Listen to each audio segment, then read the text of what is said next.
Hello, welcome to my student support system. आज की anatomy की क्लास में आपका स्वागत है। आज हम डिस्कस करने वाले हैं हार्ट की संरचना और इसके कार्यों के बारे में। ये लेक्चर हिंदी में आप देख रहे हैं। यदि इसी को आप इंग्लिश में स्टडी करना चाहते हैं तो आई बटन पे क्लिक करें। वहाँ से आपको लिंक मिलेगा या आप डायरेक्ट चैनल को भी विजिट कर सकते हैं। Circulatory system. सर्कुलेटरी सिस्टम क्या है? सर्कुलेटरी सिस्टम को हम कहते हैं परिसंचरण तंत्र, और इसमें वो अंग शामिल होते हैं जो सर्कुलेशन में भाग लेते हैं। इसे हम कार्डियोवैस्कुलर सिस्टम भी कहते हैं।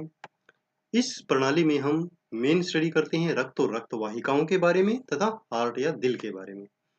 रक्त और रक्त वाहिकाओं के बारे में हम ऑलरेडी एक पिछले लेक्चर में स्टडी कर चुके हैं।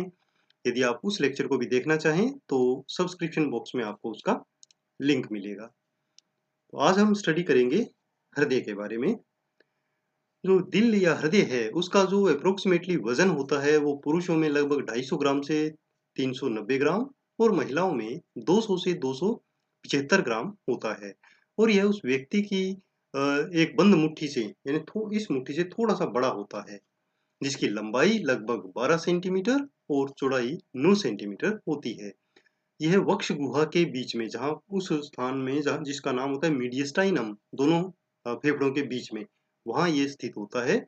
और स्टर्नम के पीछे वो थोड़ा सा बाईं तरफ होगा। हृदय एक मस्कुलर ऑर्गन है जिसमें 4 कक्ष या 4 चैम्बर्स होते हैं। इसका मुख्य कार्य है फेफड़ों की ब्लड सर्कुलेशन या संचार प्रणाली, और शरीर के बाकी हिस्सों में भी ब्लड सर्कुलेशन को लगातार पंप करते रहना। एक दिन में जो हृदय है वो लगभग 1 लाख बार धड़कता है और कभी भी आराम नहीं करता है, लगातार काम करता है। और ऊतकों को, टिश्यूज को, सेल्स को लगातार ऑक्सीजन की सप्लाई करता है, न्यूट्रिएंट्स की सप्लाई करता है, और जो वेस्ट प्रोडक्ट वहाँ इकट्ठे होते हैं उनको रिमूव करता रहता है। स्ट्रक्चर ऑफ हार्ट, संरचना को यदि हम समझना चाहें हृदय की तो उसको हम निम्न हेडिंग्स के अंदर स्टडी कर सकते हैं। कि सबसे पहले हम उसकी दीवारों के बारे में जानेंगे, वॉल्स ऑफ द हार्ट, फिर उसके जो कक्ष हैं, चैम्बर्स हैं, उनके बारे में जानकारी प्राप्त करेंगे। फिर देखेंगे कि इसके वाल्व कौन कौन से हैं। उसके बाद ग्रेट वेसल्स और conduction system of the heart. तो सबसे पहले देखते हैं वॉल ऑफ द हार्ट, इसकी दीवार कैसी बनी हुई है। तो हृदय की दीवार 3 लेयर्स ऑफ टिश्यू की बनी होती है, जिन्हें हम पेरिकार्डियम, मायोकार्डियम और एंडोकार्डियम कहते हैं। तो सबसे पहले आता है पेरिकार्डियम। पेरिकार्डियम हृदय की सबसे बाहरी परत है। इसमें 2 परतें होती हैं। एक बाहर की जो फाइब्रस पेरिकार्डियम कहलाती है, और एक उसके अंदर जिसे हम सीरस पेरिकार्डियम कहते हैं। फाइब्रस जो पेरिकार्डियम है वो एक टफ इन इलास्टिक, मतलब जो इलास्टिक नहीं होती है, ऐसी लेयर होती है, और फाइब्रस कनेक्टिव टिश्यू की बनी होती है। इस लेयर का मुख्य काम है कि ये हृदय को ओवर स्ट्रेचिंग से बचाती है, और जो आसपास के टिश्यू हैं उनके साथ अटैच होके उसको फिक्स एक जगह, एक पोजीशन पर रखती है। जो सीरस पेरिकार्डियम है वो पतली, अधिक नाजुक परत होती है और हृदय के चारों तरफ एक डबल लेयर बनाती है। तो यहाँ ये समझने वाली बात है कि डबल लेयर सीरस पेरिकार्डियम की और सिंगल लेयर फाइब्रस पेरिकार्डियम की, तो मतलब टोटल 3 लेयर हृदय के चारों तरफ होती है, ये ध्यान रखना। जो ये सीरस पेरिकार्डियम है ये इसके 2 लेयर अगेन होंगी, एक पेराइटल पेरिकार्डियम और एक visceral pericardium. Parietal pericardium outer layer है इस सीरस मेम्ब्रेन की, और ये चिपकी हुई होती है फाइब्रस पेरिकार्डियम के साथ। और जो विसरल पेरिकार्डियम है, जिसे एपिकार्डियम भी कहा जाता है, वो जुड़ी होती है जो हार्ट है उसकी सरफेस के साथ बिल्कुल चिपकी हुई होती है। पेराइटल और विसरल पेरिकार्डियम के बीच एक फ्लूइड होता है जिसे हम पेरिकार्डियल फ्लूइड कहते हैं, और ये फ्लूइड इस स्पेस के बीच होता है जिसे हम पेरिकार्डियल कैविटी कहते हैं। और हृदय की जो हार्ट बीट होती है उस दौरान ये घर्षण को बचाती है, यानी आराम से स्मूथ मूवमेंट हार्ट की होती रहती है। तो इस पिक्चर से आप इसे समझ सकते हैं कि ये सबसे outer most layer fibre tissue की है, फिर इनर लेयर, ये 2 लेयर हैं सीरस मेम्ब्रेन की, पेराइटल पेरिकार्डियम और विसरल पेरिकार्डियम तथा इनके बीच में ये जो स्पेस है ये पेरिकार्डियल कैविटी है और इसमें पेरिकार्डियल फ्लूइड भरा होता है। मायोकार्डियम मायोकार्डियम मिडिल लेयर है और यह स्पेशलाइज्ड हार्ट मसल्स की बनी होती है जो केवल हृदय में पाई जाती है। यह हमारे नियंत्रण में या स्वैच्छिक नियंत्रण में या वॉलेंट्री कंट्रोल में नहीं है, परंतु देखने में वॉलेंट्री मसल्स की तरह उसकी स्ट्राइटेड मसल होती हैं, धारीदार मसल होती हैं और प्रत्येक फाइबर में एक न्यूक्लियस होता है और उसकी ब्रांचेज भी होती हैं। इन कोशिकाओं के जो एंड्स हैं वो एक दूसरे के साथ जुड़े होते हैं, बहुत निकट संपर्क में होते हैं और उस जगह को हम कहते हैं कि वो उनका जॉइंट है, ठीक है ना। और इसे हम जॉइंट या इंटरकलेक्टेड डिस्क भी कहते हैं। यह व्यवस्था हृदय की मांसपेशियों को बहुत बड़ी संख्या में व्यक्तिगत मसल फाइबर की बजाय एक शीट के रूप में होने का आभास कराती है जो उसको कवर करती है हार्ट को। और ये जो डिस्क है, जो मतलब ये कंटिन्यूटी जो है डिस्क के थ्रू वहां से बहुत तेजी से एक मसल फाइबर से दूसरे मसल फाइबर तक जो सेंसेशन है, नर्व इम्पल्स हैं वो पहुंच जाते हैं। तो इनको हर मसल को एक स्पेशल नर्व सप्लाई की जरूरत नहीं होती है, ये अपने आप ही आगे से आगे इम्पल्सेस को, इलेक्ट्रिकल इम्पल्स को पहुंचाती है। एंडोकार्डियम एंडोकार्डियम सबसे भीतरी लेयर होती है और अंदर की साइड से अस्तर करती है ये सारे चैम्बर्स को और जो हार्ट वाल्व हैं उनको भी। और ये बहुत ही चिकनी और चमकदार मेम्ब्रेन होती है जो हृदय के अंदर ब्लड की स्मूथ फ्लो को सपोर्ट करती है, प्रवाह की अनुमति देती है। यह स्क्वेमस सेल एपिथेलियम से बनी होती है और यह कंटिन्यू करती है जो ब्लड वेसल्स हैं उनकी जो एंडोथीलियम है उसके साथ। Chambers of the heart heart में जैसा कि आप जानते हैं 4 चैम्बर्स होते हैं। 2 ऊपर वाले चैम्बर्स जो रिसीविंग चैम्बर्स कहलाते हैं, इन्हें हम आलिंद कहते हैं या एट्रियम कहते हैं। और जो नीचे वाले चैम्बर हैं जो पंपिंग चैम्बर्स कहलाते हैं, ये नीले होते हैं या वेंट्रिकल्स होते हैं। जो आलिंद होते हैं वो दायां आलिंद और बायां आलिंद दो होंगे, ये दायां आलिंद और ये बायां आलिंद, ठीक है। तो ये जो दायां आलिंद है ये हार्ट की राइट साइड की जो बाउंड्री है वो बनाता है और जो बायां आलिंद है वो लगभग इसका बेस हार्ट का ये पूरा कंप्लीट बनाता है। नीचे की साइड में वेंट्रिकल्स या नीले होते हैं। जो ये दोनों आलिंद हैं इनके बीच में एक सेप्टम होता है, एक पर्दा होता है जिसे हम इंटर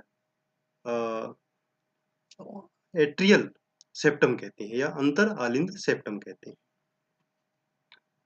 जो वेंट्रिकल्स हैं वो भी दो हैं, एक बायां और एक दायां। तो जो दायां वेंट्रिकल है उसको दाएं एट्रियम से ब्लड प्राप्त होता है और इस रक्त को पल्मोनरी सर्कुलेशन या फुफ्फुसीय परिसंचरण में वो भेज देता है।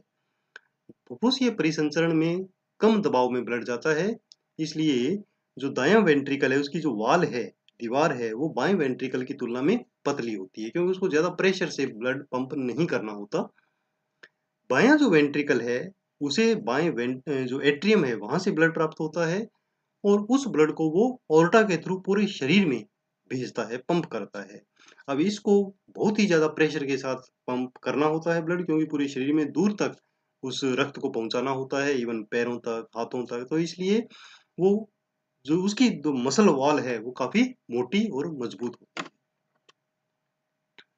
अब wall of the heart normally जो वाल्व होते हैं उसका काम है कि हृदय को वन वे जाने देना, यानी एक ही दिशा में प्रवाहित होना, बैक फ्लो से वो रोकता है। मानव हृदय में 4 प्रकार के वाल्व होते हैं। एक होता है ट्राइकस्पिड वाल्व। ट्राइकस्पिड वाल्व दाएं आलिंद और नीले के बीच में यहाँ पर होता है। दूसरा है बाइकस्पिड वाल्व जो लेफ्ट एट्रियम मतलब बायां आलिंद और लेफ्ट वेंट्रिकल बाएं नीले के बीच में होता है। इसके बाद होता है पल्मोनरी वाल्व या फुफ्फुसीय वाल्व। ये सेमी ल्यूनर कस्प का बना होता है 3 यहाँ पर, और ये होता है दाएं नीले और जो फुफ्फुसीय धमनी है, पल्मोनरी आर्टरी, और ये हमारा क्या हुआ राइट वेंट्रिकल, इसके बीच में ये वाल्व होता है। और एक वाल्व होता है ऑर्टिक वाल्व। ऑर्टिक वाल्व बाइनिले मतलब लेफ्ट वेंट्रिकल और ओल्टा के बीच में होता है। ठीक है, तो ये 4 वाल्व हैं जो ब्लड को एक ही दिशा में जाने देते हैं। ये वाला जो वाल्व है ट्राइकस्पिड वाल्व, ये ब्लड को इस दिशा में जाने देगा, बैकफ्लो नहीं होने देगा, और इसी प्रकार ये भी ब्लड को ऊपर जाने देगा, नीचे वापस नहीं आने देगा। तो ये काम होता है हमारे हार्ट वाल्व का। उसके बाद आता है great vessels of the heart. शरीर में बड़ी जो शिराएं हैं और बड़ी धमनियां हैं वो हार्ट के साथ जुड़ी होती हैं। 2 बड़ी शिराएं होती हैं, जो है ऊपरी वीना कावा या सुपीरियर वीना कावा, और एक निचला वीना कावा या इन्फीरियर वीना कावा, जो अनऑक्सीजनेटेड ब्लड को पूरे शरीर से इकट्ठा करके राइट एट्रियम में डालती है। उसके बाद आता है पल्मोनरी आर्टरी या फुफ्फुसीय धमनी। यह एक रक्तवाहिका है जो फेफड़ों को डीऑक्सीजनेटेड ब्लड पहुंचाती है। जब हार्ट बीट करता है तो वहां से ब्लड लेकर राइट वेंट्रिकल से ये लंग्स तक उसको लेके जाती है। इसके अलावा एक महाधमनी है जिसे हम ओल्टा कहते हैं। ये ओल्टा लेफ्ट वेंट्रिकल के साथ जुड़ी होती है, यानी बाएं नीले के साथ जुड़ी होती है, और जब वो पंप करता है तो उसमें से होकर ब्लड पूरे शरीर में पहुंचता है। उसके बाद आता है conduction system of the heart, यानी हार्ट बीट किस सिस्टम से करता है। तो इसको डायरेक्ट नर्व सप्लाई की जरूरत नहीं होती है।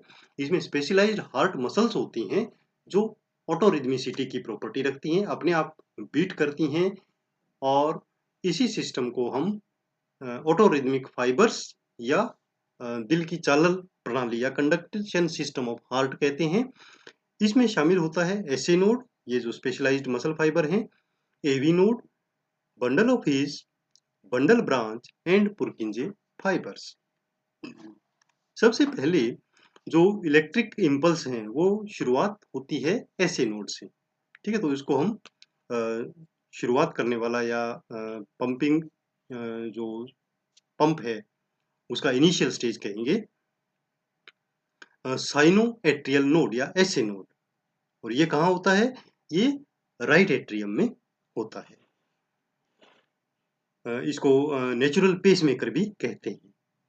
यह जो इलेक्ट्रिक इम्पल्स अब यहाँ से ऐसे नोड से शुरू होंगे वो पूरे एट्रियम में लेफ्ट और राइट दोनों में तेजी से फैलते हैं, और जो दोनों एट्रियम है वो एक साथ एक्टिव होते हैं और एक साथ संकुचित होते हैं, ताकि ब्लड एज ए यूनिट नीचे की तरफ चला जाए। उसके बाद ये जो इलेक्ट्रिक इम्पल्स हैं वो एवी नोड पर पहुंचते हैं। एवी नोड नॉर्मली एट्रियम और वेंट्रिकुलर की जो दीवार है उसमें होते हैं, और वहां पर ये कुछ समय के लिए स्टॉप होते हैं, रुकते हैं 0.1 सेकंड के लिए। और उसके बाद ये जो डिले है वो क्यों होता है? ये डिले ये सुनिश्चित करने के लिए होता है कि दोनों एट्रियम पूरी तरह कॉन्ट्रैक्ट अच्छी तरह हो जाएं और ब्लड पूरा निचोड़ कर नीचे आ जाए दोनों वेंट्रिकल्स में। उसके बाद एवी नोड से जो ब्लड जो इलेक्ट्रिक इम्पल्स हैं वो कहाँ जाएंगे? बंडल ऑफ हीस में। ठीक है, तो बंडल ऑफ हीस कहाँ है? यहाँ पर। ये एसी नोड, ये एवी नोड, और ये बंडल ऑफ हीस, जो बाद में बंडल ब्रांच में डिवाइड हो जाता है दोनों वेंट्रिकल्स के लिए एक एक, और वहां से फिर ये ऊपर की तरफ आते हैं पुरकिंजे फाइबर्स के रूप में। तो जो वेंट्रिकल्स की या नीले की दीवार है मस्कुलर वॉल, वहां तक इस इम्पल्स को पहुंचाते हैं और वेंट्रिकल्स को संकुचित करने के लिए प्रेरित करते हैं। Cardiac cycle. कार्डियक साइकिल क्या है? आराम की स्थिति में नॉर्मली जो मनुष्य का हार्ट है, दिल है, वो 60 से 80 बीट पर मिनट धड़कन के रूप से स्पंदित या धड़कन उसकी होती है। प्रत्येक हृदय की धड़कन, एक धड़कन को हम एक साइकिल बोलते हैं। इस दौरान हृदय सिकुड़ता है और आराम करता है। संकुचन की अवधि को सिस्टोल कहते हैं और विश्राम की अवधि को हम डायास्टोल कहते हैं। उदाहरण के लिए यदि हम मान के चलें कि 74 बीट पर मिनट एक हार्ट धड़कता है तो एक साइकिल उसका 0.8 सेकंड का होगा।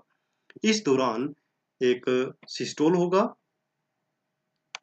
एट्रियल सिस्टोल, जिसमें दोनों जो आलिंद हैं वो संकुचित होते हैं, वेंट्रिकुलर सिस्टोल जिसमें दोनों नीले संकुचित होते हैं, और पूर्ण कार्डियक डायस्टोल जिसमें दोनों आलिंद और नीले रिलैक्स होते हैं। अब है हार्ट साउंड।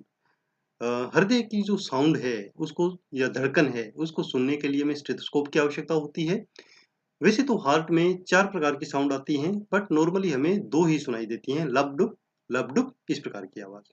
जो फर्स्ट साउंड है S1 जिसको कहते हैं, वो अ, लब की होती है और तेज़ होती है और ये एट्रियोवेंट्रिकुलर वाल्व के बंद होने से आती है। दूसरी ध्वनि S2 होती है डुप और ये थोड़ी-सी सॉफ्ट है लब की बजाय और ये आती है महाधमनी और जो फुफ्फुसीय वाल्व हैं, ऑर्टिक वाल्व और पल्मोनरी वाल्व, इनके क्लोज़र या बंद होने के कारण। S3 जो है वो जो वेंट्रिकल्स फिल होते हैं, ब्लड की जो टर्बुलेंस होती है, जो ब्लड की मूवमेंट होती है, उसके कारण आती है और जो S4 आती है, वो अलिंद के तेजी से भरने के कारण आती है जब ब्लड उसके अंदर मूव करता है। बट ये काफ़ी कम आवाज़ होती हैं इसलिए नॉर्मली हमें सुनाई नहीं देती हैं। बहुत ही ध्यान से स्टेथोस्कोप से सुनने पर वो सुनाई दे सकती हैं। इस लेक्चर को देखने के लिए बहुत-बहुत धन्यवाद। ऐसे ही नॉलेजेबल लेक्चर्स आप देखने के लिए YouTube channel my student support system को सब्सक्राइब करिए और जो फेसबुक पेज है माय स्टूडेंट सपोर्ट सिस्टम उसको लाइक करिए। वहाँ से आपको लेटेस्ट अपडेट मिलते रहेंगे और यदि आपको नोट्स प्रिपेयर करने हैं, ये कंटेंट देखना है, तो आप मेरे ब्लॉगर mynursingstudents.blogspot.com पर विजिट कर सकते हैं और वहाँ जो सर्च बॉक्स होगा उसमें आप अपना टॉपिक डालेंगे तो उसकी डिटेल वहाँ पर सर्च हो जाएगी। फॉलो करें लेटेस्ट अपडेट के लिए मुझे ट्विटर पर, इंस्टाग्राम पर और मेरा फेसबुक ग्रुप नर्सिंग नोट्स ये ज्वाइन कर सकते हैं। धन्यवाद। आपका दिन शुभ हो।